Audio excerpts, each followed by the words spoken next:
Sve danas, to je stvar play-offa i zato je izmišljen. Igra se na ispadanje i... Šesti powerplay lige. Ovo gola! Grintry nakon nekog vremena. Odmah pogodak. Nakon 6 sekundi powerplaya. To je ono što treba. 13. minuta. Kyle Grintry.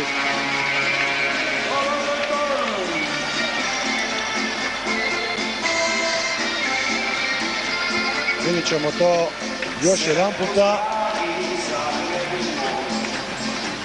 Odlično je potegao Kyle Grintry. Dugo ni njega nigdje nije bilo, ali najvažnije je da on proradi do play-offa. Strašan udarac. Dobra bomba. One-timer, udarac iz prve, tu golman nema šanse jer uopće ni ne vidi taj pak. Gužva ispred njega, Hennekel je stao. Da, dobar da će ga pogoditi pak. Da, odlično.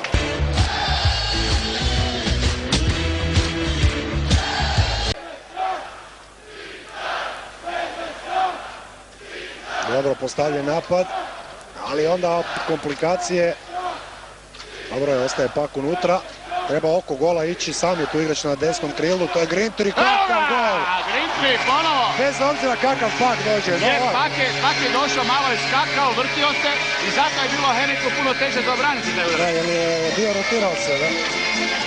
36. minuta, točno 5 minuta prije kraja druge, opet Grintry, treba će nam ovakav Kyle Grintry u play-offu na powerplayu. Pogledajte kakav pak je on potegao iz prve i smjestio ga u kontrakut.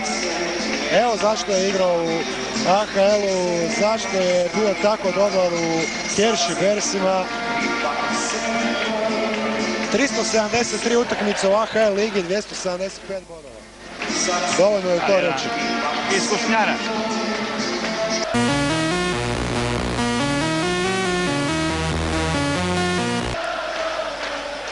Biće Bully ispred... Linz je poveo 2-1. To je loša vijest i za Fila kako su imali kakvu nadu da mogu biti 5-1. Kostović! Dario Kostović. Nakon dosta vremena Dario Kostović. Nakon što je prekinuta ona tradicija kad Dario zabija ga pobjeđuju. Sad krećemo u novu seriju takvu. I želimo mu puno golova u sljedeće 2 mjeseca. Uspio je Kostović to nekako provući ispod Hennekela. Vidjet ćemo za koji trenutak. Još jedan, dakle, udarac izvana. I to sjajno.